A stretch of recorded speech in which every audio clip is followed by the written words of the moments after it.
Hello everyone, very good morning to everyone. So welcome to this class. I hope all of you are doing very well. So हम start करेंगे is matter around us pure, जिसमें हम काफी important topic discuss कर चुके हैं. सो हम techniques actually में डिस्कस कर रहे थे. हमने कुछ टेक्निक्स को क्या कैसे हैं डिस्कस कर लिए थे, right. Techniques used for separating the components of a mixture. So चलिए स्टार्ट करते हैं बाय क्रोमेटोग्राफी. नेक्स्ट टेक्निक हमारी क्या है? Bye chromatography. देखो क्रोमा मतलब क्या होता है? कलर. क्रोमा मतलब क्या होता है एक्चुअली में? कलर. समझते हैं इस टेक्निक को. एक्चुअली में हमारे पास डिफरेंट डिफरेंट टाइप की क्रोमेटोग्राफी है, जैसे थिन लेयर क्रोमेटोग्राफी, जैसे एचपीएलसी, ठीक है, जैसे जीएलसी गैस लिक्विड क्रोमेटोग्राफी, इस टाइप की, जैसे पेपर क्रोमेटोग्राफी. तो हम कुछ ही क्रोमेटोग्राफीज को डिस्कस करेंगे. इनमें से कुछ को आप हाई ग्रेड्स में पढ़ेंगे, ठीक है. सो क्रोमेटोग्राफी एक्चुअली में है क्या? The process of separation of different dissolved constituents of a mixture by absorbing them over N appropriate absorbent. एक प्रॉपर एब्जॉर्बेंट रहेगा, मटेरियल रहेगा, ठीक है, और उस पे डिफरेंट डिफरेंट जो मान लीजिए एक आपको एक ड्रॉप है, इसमें डिफरेंट डिफरेंट कॉन्स्टिट्यूएंट्स है, तो उनको सेपरेट करना है. तो process of separation of different dissolved constituents of a mixture by absorbing them over a appropriate absorbent material is called chromatography. तो ये आपकी क्या है? क्रोमेटोग्राफी. इस टेक्निक को हम क्या बोलते थे? क्रोमेटोग्राफी. द एब्जॉर्बेंट जो मटेरियल रहेगा, ठीक है, एक सेकेंड, जो एब्जॉर्बेंट आपका मटेरियल रहेगा is generally magnesium oxide MgO, alumina Al2O3, और फिल्टर पेपर, ठीक है. सो चलिए मूव करते हैं नेक्स्ट बात पर. बाय क्रोमेटोग्राफी में आप देख सकते हैं the process of separation, repeat करता हूं, of different dissolved constituents of a mixture by absorbing them over a by adsorbing them over then over a appropriate adsorbent. This is adsorbent, right. Adsorbent. The rate of movement of each adsorbed material, जो भी उस पे adsorb material adsorb हो रहा है, उसके जो rate depend करेगा, वो डिपेंड करेगा relative solubility of the constituents of a mixture in A given solvent. Relative solubility of the constituent of a mixture in A given solvents and relative affinity of the constituents of a mixture for the adsorbent medium, ठीक है. उसकी affinity क्या है और उसकी solubility क्या है, इन दो फैक्टर्स पे वो मेजरली डिपेंड करता है. अगर मान लीजिए if A filter paper, if a filter paper is used as an adsorbent material, ठीक है, for the separation of various constituents of a mixture, then this method of separation of mixture is called paper chromatography. अगर हम एक paper use करते तो उसे क्या कहते थे? Paper chromatography. पेपर क्रोमेटोग्राफी बहुत ज्यादा यूजफुल है. किसके लिए? Separating various constituents of coloured solutes. जो कलर्ड सॉल्यूट्स होते हैं, जैसे आपकी इंक हो गई, जैसे आपकी डाइज हो गई, जैसे मिक्सचर ऑफ लाइम हो गए, इनको सेपरेट करने के लिए कौन सी क्रोमेटोग्राफी बेस्ट है? Paper chromatography. क्रोमा का मतलब जैसे कि मैंने आपको बताया, क्रोमा यहाँ पे स्पेलिंग लिखेंगे हम CHROM में. क्रोमा का मतलब होता है कलर ग्रीक लैंग्वेज में. And technique of chromatography was first applied for the separation of colours, ठीक है. किसके सेपरेशन के लिए? कलर्स. इसलिए इस टेक्निक को क्या बोल दिया गया? Chromatography. Separation of coloured constituents present in a mixture of ink and water. चलिए इसको सेपरेट करते हैं. तो क्या मेथड हमें लगाना है? हमें लगानी क्रोमेटोग्राफी. हमें क्या करना है? एक फिल्टर पेपर लेना है जो कि 22 centimetre long, 5 centimetre broad, and stick करना उसे smaller end to a glass rod. एक ग्लास रोड लेनी है, उस पर उसको चिपका देना है, ठीक है, विद द हेल्प ऑफ ए गम, ठीक है. मान लीजिए ग्लास रोड पे हमने पेपर को स्टिक कर दिया. On the other hand measure a distance of 2 centimetre. नीचे से 2 सेंटीमीटर का डिस्टेंस मेजर करो. मान लीजिए यहाँ तक 2 सेंटीमीटर है, और यहाँ पे एक क्या लगा दो? स्मॉल पॉइंट लगा दो इस टाइप से. ऑन दिस पॉइंट पॉर 1 और 2 ड्रॉप ऑफ द इंक. इस पॉइंट पर 1 या 2 ड्रॉप इंक की डाल दो, जो आपको जिसके कलर जिसके कलर कंपोनेंट्स आपको क्या करने हैं, जिस मिक्सचर के कलर कंपोनेंट्स आपको करने हैं सेपरेट. मेथड नेक्स्ट क्या है? Suspend the filter paper in a wide and tall cylinder as a shown in figure. Figure में अभी आपको दिखाऊंगा. इस टाइप का सिलेंडर होगा, उसमें इस टाइप का सिलेंडर होगा, उसमें इसको हम क्या कर देंगे? लटका देंगे एक तरीके से. Gradually pour water into the cylinder. यहाँ पे धीरे धीरे वाटर को ऐड करेंगे टिल द लोअर एंड, और इस एंड तक ऐड करेंगे जहां 2 सेंटीमीटर हमने कर रखा था. और filter paper slightly dips in the water, और फिर फिल्टर पेपर को धीरे धीरे वाटर में डिप करेंगे. Cover the cylinder with a glass lid to prevent any evaporation. Cover the cylinder with a glass lid, ताकि कोई इवेपोरेशन ना हो उसकी, वाटर बाहर ना जा सके, और अगर कोई और भी कंपोनेंट है जो कि वॉलेटाइल होगा वो बाहर ना जा सके. And leave the apparatus undisturbed for an hour, और 1-1.5 घंटे के लिए उसको ऐसे छोड़ दीजिए. The water rises up. Water ऊपर चढ़ने लगेगा. आपको पता है अगर पेपर को आप वाटर में डुबा दोगे तो आपको नॉर्मल पेपर को भी, नॉट फिल्टर पेपर, तो उसमें भी वाटर ऊपर की तरफ चढ़ने लगेगा. Rise up the filter paper and reaches the ink mark. जैसे वो इंक हमें पहले क्या करना है? यहाँ तक वो उसको मतलब डिप कर देना है। वाटर यहाँ पे ऊपर चढ़ने लगेगा, वो पहले इंक मार्क तक आएगा, ठीक है। इंक मार्क तक आने के बाद this water then dissolve various components, तो बहुत सारे जो कंपोनेंट्स है जो वाटर में सॉल्युबल होंगे वो उसमें डिसॉल्व हो जाएंगे इंक के, और get absorb by the filter paper in different different amounts, और filter paper for different different amounts में एब्जॉर्ब होने लगेंगे। More the constants gets absorb the lesser it moves upwards and vice versa, जितना ज्यादा वो absorb होता जाएगा उतना वो ऊपर की तरफ कम जाएगा, सीधी सी बात है, जितना वो एब्जॉर्ब होता जाएगा उतना वो ऊपर की तरफ कम जाएगा। व्हेन द सॉल्वेंट, ठीक है, व्हेन द सॉल्वेंट मतलब water reaches near the top of the filter paper is removed from water and dried, उसको ड्राइड कर लेंगे। On the filter paper will be seen A band of colours, तो आपको different different colours देखने को मिलेंगे, जैसे मान लीजिए यहाँ पे पर्पल कलर मिला, यहाँ पे कोई और कलर मिला, यहाँ पे कोई और कलर मिला, इस तरीके से डिफरेंट डिफरेंट बैंड्स आपको देखने के लिए मिलेंगे। A filter paper with separated bands of various constituents of a coloured substance is called chromatogram, और इसको कह देते हैं हम क्रोमेटोग्राम। एक तरह से ग्राफ हो गया है, तो इसको क्या कहते हैं हम, क्रोमेटोग्राम। तो क्रोमेटोग्राम क्या है, जो हमें पेपर मिलता है जिसपे डिफरेंट डिफरेंट कलर बैंड्स बने हुए हैं उसे कहते हैं क्रोमेटोग्राम, ठीक है। नेक्स्ट जो आता है, आप यहाँ पर डायग्राम देख सकते हैं। एक डायग्राम लिया है मैंने 22 सेंटीमीटर, ये देखो लॉन्ग है, 5 सेंटीमीटर आप देख सकते हैं चौड़ा है, और ठीक है, और यहाँ पर एक मैंने मार्क किया है मान लीजिए 7 सेंटीमीटर पर, ठीक है। तो इंक का मार्क है, तो इंक का मार्क पहले यहाँ पे था ओरिजिनली, यहाँ से स्टार्ट करते हैं, तो आप देखेंगे ओरिजिनल स्पॉट यहाँ पर था, ये पेपर है फिल्टर पेपर, और ये क्या है, spots of different constituent separated by solvent, एक यहाँ पर आ गया, एक यहाँ पर आ गया, एक यहाँ पर आ गया, ठीक है। ये ग्लास की रोड है, ये सस्पेंडेड फिल्टर पेपर है, ये वाटर है जिस सॉल्वेंट, ये धीरे धीरे ऐसे ऊपर की तरफ चढ़ने लगेगा, ये क्रोमेटोग्राफिक वेसल है। क्रोमेटोग्राफी क्या है, वेसल, ठीक है। आई होप आपको ये बात क्लियर होगी एकदम से किस तरीके से क्रोमेटोग्राफी यूज करनी है। फिर इसके एडवांटेजेस क्या है, एडवांटेजेस क्या है, it can be carried out with a very small amount of material, बहुत कम अमाउंट चाहिए, देखो एक या दो ड्रॉपिंग की चाहिए, बिल्कुल ठीक बात है, और सॉल्वेंट चाहिए। The substance under investigation do not get wasted, waste भी नहीं होता इन क्रोमेटोग्राफिक सेपरेशन, ठीक है।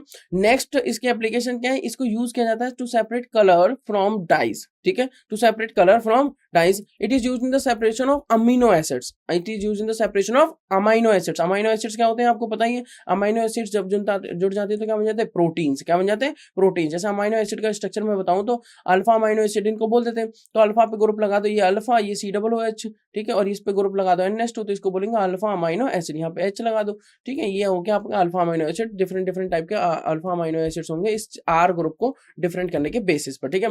It is used for the separation of sugar from urine, sugar urine में जो, जैसे जिनको डायबिटीज की प्रॉब्लम होती है तो यूरिन में क्या होती है, शुगर का अमाउंट ज्यादा आने लगता है, जिनको यूरिन वाली शुगर होती है, ठीक है। तो उससे क्या होता है, उस शुगर को यूरिन से सेपरेट करने में, मतलब लेबोरेटरी टेक्निक्स में इसका काम लिया जाता है, बिल्कुल ठीक बात है। काफी इंटरेस्टिंग एप्लीकेशन है क्रोमेटोग्राफी। नेक्स्ट आता है, it is used for the separation of drugs from the samples of blood, ठीक है। अगर ब्लड के सैंपल में कोई बंदा ड्रग लेता है तो वहां से उसको सेपरेट हम कर सकते हैं। तो क्रोमेटोग्राफी की काफी सारी एप्लीकेशन है हमारी डेली लाइफ में भी।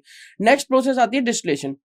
डिस्टिलेशन के द्वारा भी हम सेपरेशन कर सकते हैं कंपोनेंट्स के, किसी भी मिक्सचर के कंपोनेंट्स को। अब डिस्टिलेशन प्रोसेस क्या कहती है, डिस्टिलेशन एक process of heating of a liquid, एक लिक्विड को हीट करना ताकि वेपर्स बने, और फिर उनको कूल करना ताकि वापस लिक्विड बन जाए। फिर ऐसा कर क्यों रहे हैं, उसे हीट क्यों कर रहे हैं, समझिए ध्यान से। डिस्टिलेशन को रिप्रेजेंट कर सकते हैं लिक्विड से वेपर, जिसको हम बोलेंगे क्या, वेपराइजेशन, और वेपर से लिक्विड वापस condensation. The liquid obtained by condensing the vapour in the process of distillation is called distillate. जो लिक्विड यहाँ पे हमें मिलेगा उसे डिस्टिलेट बोलेंगे, तो इसलिए कर रहे हैं, उसको ध्यान से समझिएगा। मान लीजिए यहाँ से हमने कोई एक इम्प्योर सा मिक्सचर लिया जिसमें कोई लिक्विड है और कुछ सॉलिड पार्टिकल्स है, सॉलिड पार्टिकल्स नॉन वोलेटाइल है, तो जो ये लिक्विड है ये वेपराइज होने लगा, वेपराइज होने लगा, तो यहाँ पे हमने एक टाइप का एक अलग सा कंडेंसर टाइप का लगा रखा है। कंडेंसर का मतलब है इसमें जो भी वेपर्स आएंगे वो उसको कंडेंस करके लिक्विड में बदलता रहेगा। अब लिक्विड यहाँ भी था, यहाँ भी था, पहले हमने लिक्विड को गैस में बदला, गैस को लिक्विड में बदला, क्यों, ताकि हमें प्योर लिक्विड मिल सके, जिसको हम डिस्टिलेट कह देते हैं, जिसको हम क्या कहते हैं, डिस्टिलेट। इस बात को हम और भी तरीके से समझ सकते हैं। एक होता है आपका Liebig condenser. Liebig condenser is a water condenser, it is a long glass tube surrounded by wider glass tube, ठीक है। एक लॉन्ग ग्लास ट्यूब होती है जिसको सराउंड कर दिया जाता है एक ग्लास ट्यूब से, जिसे कह देते हैं एक तरह से water jacket. Having an inlet and outlet for water, ठीक है, एक इनलेट रहेगा एक आउटलेट रहेगा वाटर के लिए। अगर इनलेट आउटलेट वाटर के लिए रहेंगे तो डिस्टिलेशन के दौरान होगा क्या, cold water from tap is circulated through the outer tube of condenser. जो कंडेंसर है उसकी जो बाहर की ट्यूब है उससे हमें टैप वाटर को क्या करना है, सर्कुलेटेड करना है। जब ऐसा हम करेंगे तो क्या होगा, this water takes away heat from the hot vapour passing through the inner tube. Inner tube से कंडेंसर की आउटर ट्यूब से हम वाटर को क्या कर रहे हैं, सर्कुलेट कर रहे हैं, और इनर ट्यूब से हॉट वेपर्स वहां पे पास हो रहे हैं, तो होगा क्या, कंडेंसेशन होने लगेगी। क्या होने लगेगी, condensation. Process of simple distillation is used to recover both salt as well as water from a salt water mixture.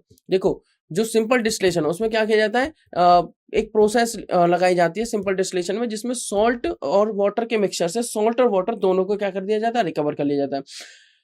And to separation of components of a mixture containing two miscible liquids and that boiled without decomposition and have sufficient difference in their boiling point. Sufficient difference होना चाहिए boiling point में, किसके case में, simple distillation के, simple distillation के case में फिर से रिपीट कर देता हूँ, enough difference in boiling point होना चाहिए।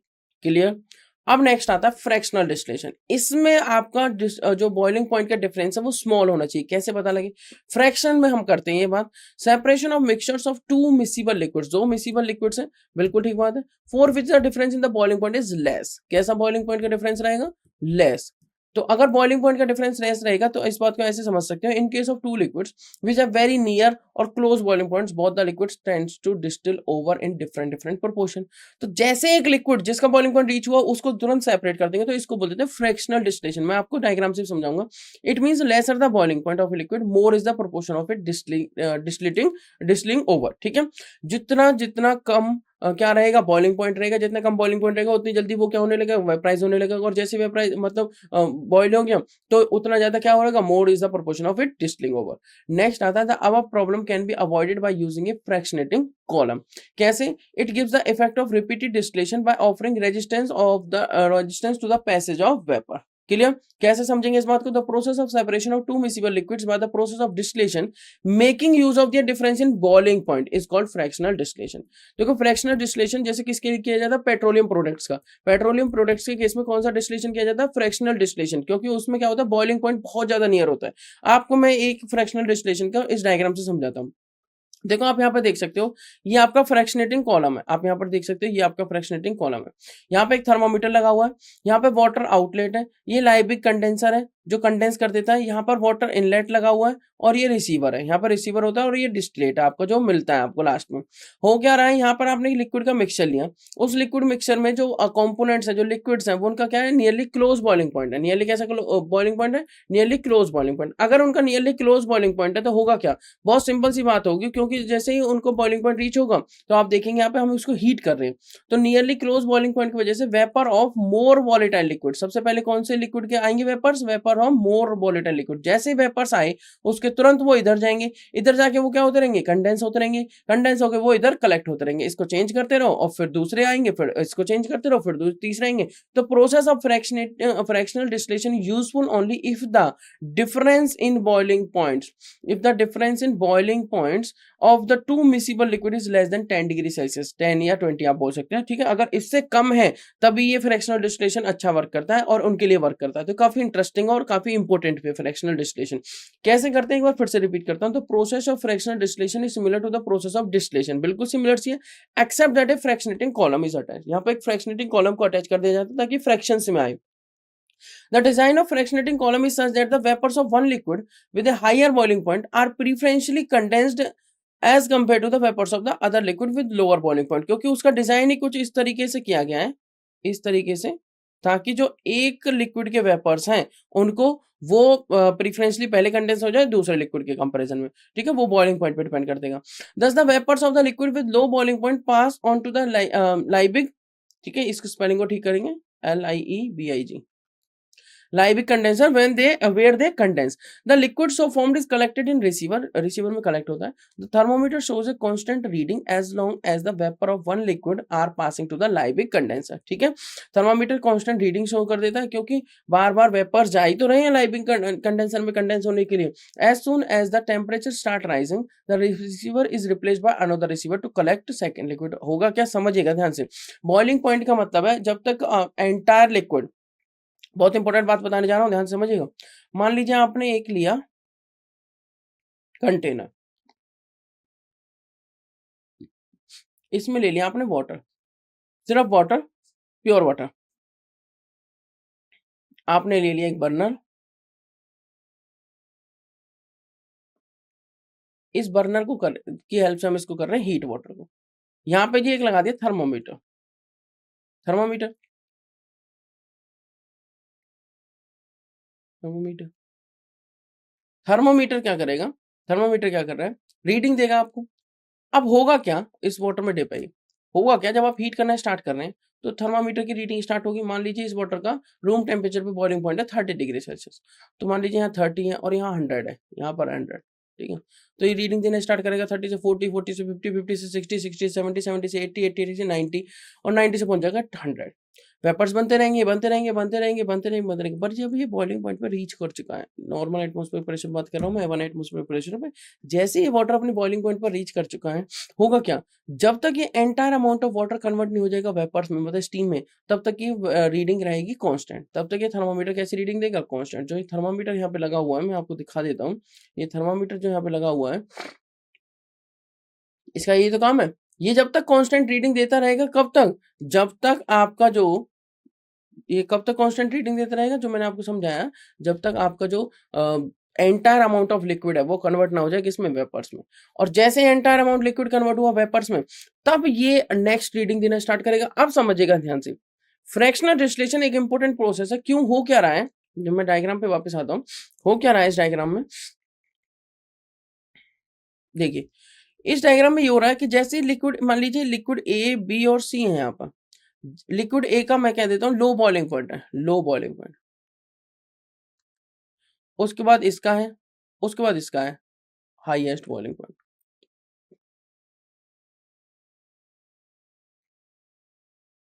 ये मॉडरेट है। तो पहले कौन जाएगा, लो बॉइलिंग पॉइंट वाला। लिक्विड ए गया जी, लिक्विड ए गया, लिक्विड ए गया, लिक्विड ए गया। हुआ क्या, लिक्विड ए गया और वेपर्स यहाँ बनी, थर्मामीटर ने रीडिंग देनी स्टार्ट करी। मान लीजिए लिक्विड ए का बॉइलिंग पॉइंट कुछ भी मान लेते हैं, suppose 90 degree Celsius, 90 degree reading आ गई, ठीक है। 90 डिग्री रीडिंग आई, लिक्विड वेपर्स यहाँ पे गए, यहाँ पर, यहाँ पे गए, ठीक है। वेपर्स आ रहे हैं, वेपर्स आ रहे हैं, और मान लीजिए लिक्विड बी का जो बॉइलिंग पॉइंट है वो है 95, सपोज करते हैं 95। अब क्या हुआ, वेपर्स आ रहे हैं, वेपर्स आ रहे हैं, वेपर आ रहे हैं, या फिर ठीक है 95 है, वेपर्स आ रहे हैं, वेपर्स आ रहे हैं, वेपर्स आ रहे हैं। अब यहाँ पे 90 रीडिंग चल रही है, बट जैसे 90 से स्टार्ट हुई 91 हो गई या 90 पॉइंट समथिंग हो गई, तो हम समझ जाएंगे कि अब लिक्विड बी आना स्टार्ट हो गया है। तो यहाँ पे इसको चेंज कर देंगे, लिक्विड बी आना स्टार्ट हो गया, लिक्विड बी आना स्टार्ट हो गया, 95 रीडिंग होगी, 95 रीडिंग होते ही कांस्टेंट रहेगी। फिर जैसे 95 से ऊपर जाएंगे तो इसका मतलब क्या होगा, लिक्विड सी आना स्टार्ट हो गया। तो इस तरीके से हम समझ सकते हैं फ्रैक्शन में कैसे उसको डिस्टिलेशन करेंगे। मैं फिर से रिपीट करता हूँ, आप यहाँ पर देखेंगे, the vapours of the liquid with low boiling point pass on to the Liebig condenser where they condense the liquid so formed is collected in receiver. The thermometer shows a constant reading as long as the vapor of one liquid are passing to the Liebig container. जैसे ही वो एक liquid completely क्या हो जाता है, completely vaporise हो जाता है, कंप्लीटली वहां से खत्म हो जाता है, उसके बाद दूसरा लिक्विड जाना स्टार्ट करता है। तो as soon as the temperature start rising the receiver is replaced by another receiver to collect the second liquid. बिल्कुल ठीक बात है। नेक्स्ट पॉइंट क्या कह रहा है, कौन कौन से मिसिबल लिक्विड लिक्विड मिक्सचर को हम, जैसे यहाँ पर एग्जांपल आप देख सकते हैं इस टेबल में, इथाइल अल्कोहल प्लस वाटर। अब इथाइल अल्कोहल का बॉइलिंग पॉइंट है 78 डिग्री सेल्सियस और इसका है 100 डिग्री सेल्सियस, तो नियरली 20 डिग्री सेल्सियस का डिफरेंस है, 20-22 का, जिसको हम फ्रैक्शनल डिस्टिलेशन में कर सकते हैं। तो पहले इथाइल अल्कोहल जाएगा, कंपोनेंट्स विद डिस्टिल ओवर, पहले इथाइल अल्कोहल जाएगा और वाटर रह जाएगा। फिर मिथाइल अल्कोहल और इथाइल अल्कोहल में देखा, इसको 64.5 और इसके 78, देखो कितना क्लोज है। तो पहले मिथाइल अल्कोहल जाएगा, कंपोनेंट्स विद डिस्टिल्स ओवर, ठीक है।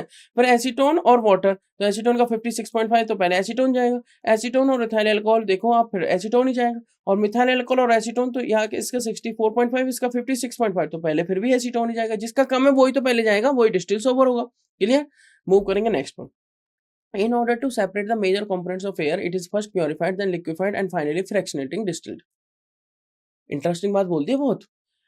To separate the major components of air, air में बहुत सारे कंपोनेंट्स है, कार्बन डाइऑक्साइड है, नाइट्रोजन है, स्मोक है, डस्ट है, वगैरह है, बहुत सारे एक्सेट्रा चीजें। तो पहले उसको प्योरीफाई किया जाता है, जो भी चीजें हैं इम्प्योरिटीज है उनको रिमूव किया जाता है, उसके जो कॉन्स्टिट्यूशन है उसको लाया जाता है, फिर उसको लिक्विफाई किया जाता है हाई प्रेशर की हेल्प से, और देन फाइनली फ्रैक्शनेटिंग डिस्टिलेट किया जाता है। तो स्टेप्स क्या क्या होंगे involve in the process are as follows. Purification of air, किस में बात कर रहा हूं हम, प्योरिफिकेशन ऑफ एयर में। पहला प्योरिफिकेशन ऑफ एयर समझते हैं। Air generally contains carbon dioxide gas, CO2 gas, hydrogen sulphide gas, H2S gas,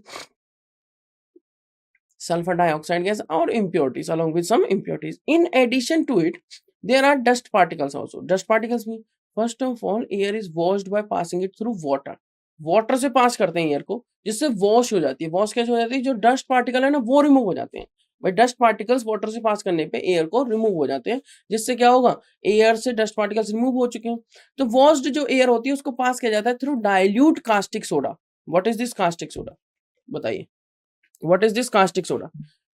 the washed air is pass through dilute caustic soda, जो कि होता है आपका NaOH, सोडियम हाइड्रोक्साइड को हम बोलते हैं कास्टिक सोडा। सोडियम हाइड्रोक्साइड को हम क्या बोलते हैं, caustic soda. Where the gases like carbon dioxide जो कि CO2 गैस है, सल्फर डाइऑक्साइड जो कि SO2 गैस है, एंड हाइड्रोजन सल्फाइड जो कि H2S गैस है, वहां से रिमूव हो जाती हैं। जब हम इसको कास्टिक सोडा से पास करते हैं तो कास्टिक सोडा इसके साथ रिएक्शन कर लेता है। देखो ये एसिडिक गैस है और ये एक बेस है, ये एक बेस है, ये क्या है, बेस, और ये कैसी गैस है, एसिडिक। तो एसिड प्लस बेस आपको पता ही क्या करते हैं, ये एसिडिक गैसेस है, एसिडिक गैसेस। अगर एसिडिक गैसेस को बेस से पास करेंगे तो डेफिनेटली आपको पता ही सॉल्ट एंड वाटर फॉर्म होना चाहिए। The purified air however contains moisture, but purified air में मॉइस्चर रह जाता है क्योंकि वाटर तो बन ही रहा है, बहुत ज्यादा वाटर बन रहा है। एयर तो प्योरीफाई हो गई, पहले एयर को वाटर से पास किया, उसके डस्ट पार्टिकल्स रिमूव कर दिए, फिर एयर में जो ये फालतू की गैसेज है जैसे CO2 SO2 H2S, उनको NaOH की हेल्प से, मतलब कास्टिक सोडा की हेल्प से अलग कर दिया। बट अलग करते टाइम वाटर बार बार फॉर्म हो रहा है, वाटर बार बार फॉर्म हो रहा है, तो उसमें प्योरीफाइड एयर जो आएगी उसमें मॉइस्चर आ जाएगा। मॉइस्ट एयर को पास किया जाता है पाइप से, maintain at a temperature below -20 degree Celsius, where vapour present in it freezes and hence air becomes dry. जैसे मान लीजिए एक पाइप है और इससे हम एयर को पास कर रहे हैं, और इस पाइप में जो टेम्परेचर मेंटेन कर रखा है वो -20 डिग्री सेल्सियस है। अब होगा क्या भाई, -20 पे तो वाटर क्या हो जाएगा, जल्दी से बताइए, फ्रीज, जीरो पे फ्रीज हो जाता है। -20 मेंटेन कर दिया, एयर जो है से जा रही है, जितने भी इसमें मैं इस वाटर ड्रॉपलेट्स को इससे शो कर देता हूँ, ये वाटर ड्रॉपलेट्स एयर के साथ चल रहे हैं। होगा क्या, जैसे पाइप में एंटर करेंगे तो वाटर ड्रॉपलेट फ्रीज होने लगेंगे, क्या होने लगेंगे, फ्रीज होने लगेंगे। वाटर ड्रॉपलेट फ्रीज हो जाएंगे तो जो यहाँ से एयर निकलेगी वो कैसे निकलेगी, ड्राई एयर। कैसी एयर, ड्राई एयर। यहाँ से कैसी एयर पास की थी, मॉइस्ट एयर। देखो मैंने उसको ड्राई करने के लिए कितना अच्छा तरीका निकाला, मैंने क्या किया, उसको ड्राई करने के लिए उसके वाटर ड्रॉपलेट्स को खींच लिया उसके अंदर से। कैसे खींच सकते हो, उसको फ्रीज कर दो, फिर तो फ्रीज, जो फ्रीज वाले रहेंगे, जो फ्रीज मतलब जो वाटर ड्रॉपलेट्स फ्रीज हो चुके हैं वहीं पे रुक जाएंगे और एयर बाहर निकल जाएगी। The air living the cooling pipes is free from all impurities. अब यहाँ कूलिंग पाइप से जो एयर बाहर निकल रही है वो सभी इम्प्योरिटीज से क्या है, एकदम से फ्री है, ठीक है, फ्री। और नेक्स्ट पॉइंट जो आ जाता है वो आ जाता है फिर लिक्विफिकेशन। देखो पहले हमें क्या करना है, एक हमारे पास एयर थी जो इम्प्योर थी, इम्प्योर एयर, उसको करना प्योर एयर में कन्वर्ट, फिर प्योर एयर का लिक्विफिकेशन करना है। प्योर एयर में करने के लिए पहले हमने उसको वॉश किया, वॉश विद वाटर। फिर क्या किया, वॉश विद वाटर के बाद उसको NaOH से पास किया ताकि वो एसिडिक एनवायरनमेंट दूर हो जाए, ठीक है। और फिर उसको क्या किया, लास्ट में मॉइस्चर आ गया तो कूलिंग पाइप से पास किया, मिल गई प्योर एयर। प्योर एयर का करना लिक्विफिकेशन, लिक्विफिकेशन मतलब उसको लिक्विड में कन्वर्ट करना है। देखो cool air free from all impurities is compressed to a pressure 200 times more than the atmospheric pressure. मतलब 200 एटमॉस्फेरिक प्रेशर पे उसको क्या किया जाता है, लिक्विफाई किया जाता है। हाई प्रेशर है, बहुत ज्यादा हाई प्रेशर है। The compression raises the temperature of the air. Compression क्या करता है, एयर का टेम्परेचर बढ़ा देता है, क्योंकि कंप्रेशन देखो पार्टिकल्स क्लोज आने लगेंगे। ध्यान से समझिएगा बात को, बहुत इंपॉर्टेंट बात है।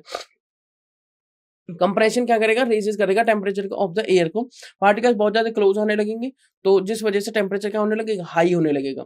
तो compression raises the temperature of the air. अगर टेम्परेचर बढ़ने लगेगा, देखो वॉल्यूम और टेम्परेचर की रिलेशनशिप है, आपने बॉयल्स लॉ, चार्ल्स लॉ और इस टाइप के लॉज पढ़ेंगे आप अपने नेक्स्ट ग्रेड्स में, ठीक है, हायर ग्रेड्स में। सो इस वजह से अगर वॉल्यूम कम हो रही है, ज्यादा हो रही है, तो उससे टेम्परेचर पे फर्क पड़ता है। जो हॉट कंप्रेस्ड एयर रहेगी is then pass through the cooling tank in which cold water enters from one end and warm water leaves from the other end. होगा क्या, देखो सिंपल सी बात है, हमें मिल गई प्योर एयर। प्योर एयर को करना कंप्रेस, कंप्रेस करते टाइम होगा क्या, कंप्रेस करते टाइम होगा क्या कि टेम्परेचर बढ़ जाएगा बहुत ज्यादा। अगर टेम्परेचर बढ़ गया तो उसको फिर यहाँ पे मिली हमें, इसको लिक्विफिकेशन करने के बाद यहाँ पे मिली हमें हॉट एयर। इस हॉट एयर को फिर से पास किया जाता है कूलिंग पाइप से। जब कूलिंग पाइप से हॉट एयर को पास करेंगे तो कुछ इस तरीके से किया जाता है कि एक एंड से कोल्ड वाटर एंटर कर रहा है और दूसरे एंड से आपको हॉट वाटर बाहर निकल रहा है। एक एंड से आपका कोल्ड वाटर एंटर कर रहा है और जब वहां से हॉट एयर पास होगी तो वो उस वाटर को गर्म करती जाएगी। तो हॉट एयर की जो हीट है वो कोल्ड वाटर ने ले ली एक तरीके से, तो कोल्ड वाटर हॉट वाटर बन के निकलता रहा और एयर कैसी होती रही, ठंडी, ठीक है।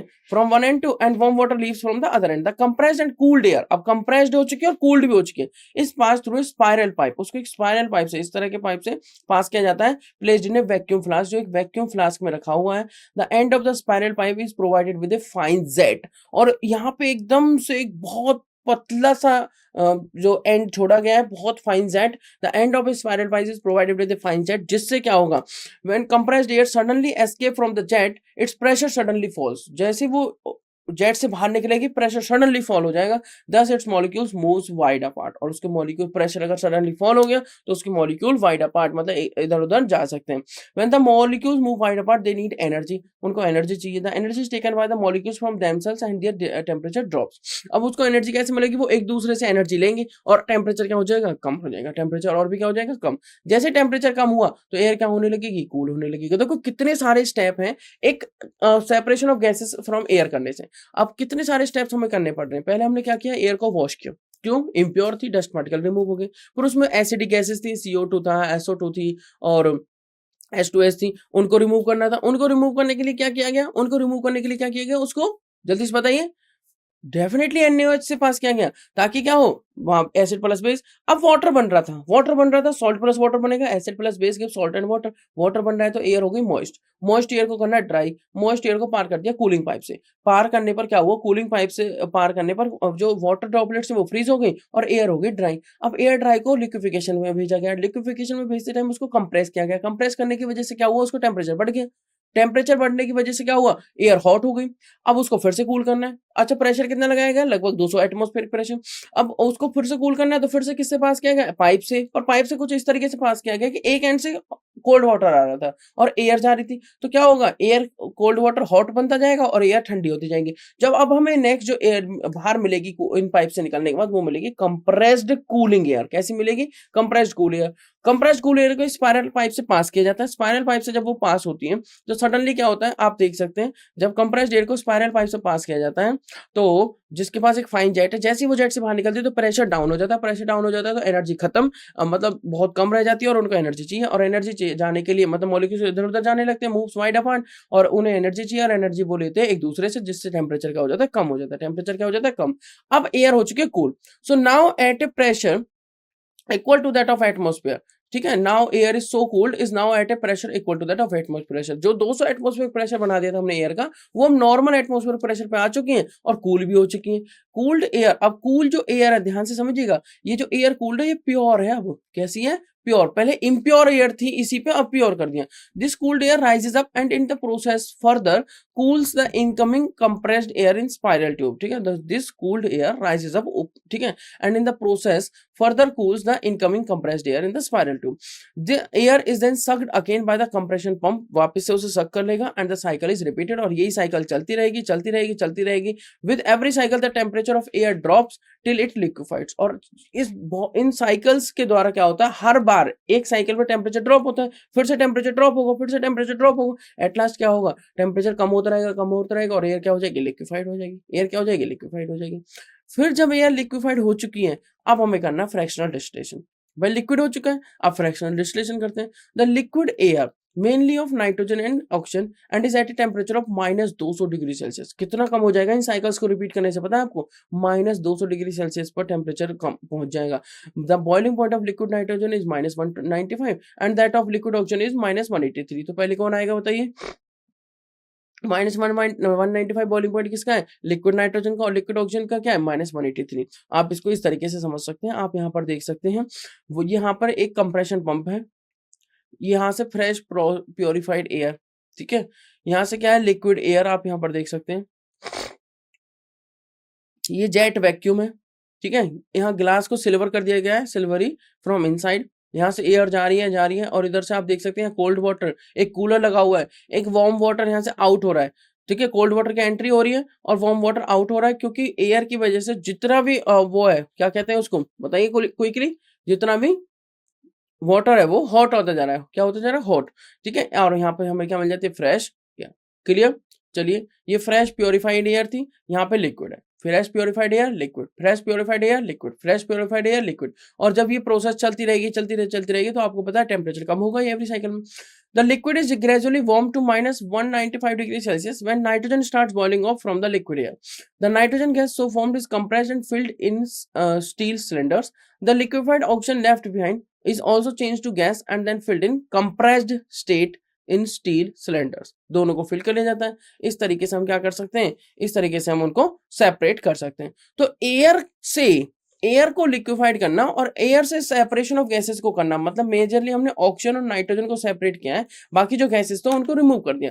तो एयर से ऑक्सीजन और नाइट्रोजन को सेपरेट करना is a very nice technique, right. हमने बहुत अच्छी टेक्निक्स का यूज किया और एयर से सेपरेट कर लिया किसको, नाइट्रोजन और ऑक्सीजन को, ठीक है। तो इंटरेस्टिंग था ये। तो अब हम नेक्स्ट क्लास में पढ़ेंगे सिटी वाटर सप्लाई। तो कैसे, किस तरीके से सिटी वाटर को हम समझेंगे, कैसे सप्लाई आती है, कैसे वाटर प्योरीफाई होता है, रिवर वाटर से कैसे सिटी वाटर तक आता है, इन सभी बातों को हम नेक्स्ट क्लास में पढ़ेंगे। तब तक के लिए thank you so much. I hope आपको ये जो टेक्निक्स है, सेपरेट टेक्निक्स, वो समझ में आए होंगी। चलिए फिर मूव करेंगे नेक्स्ट क्लास में। सो मिलते हैं आपसे फिर नेक्स्ट क्लास में। Thank you so much everyone.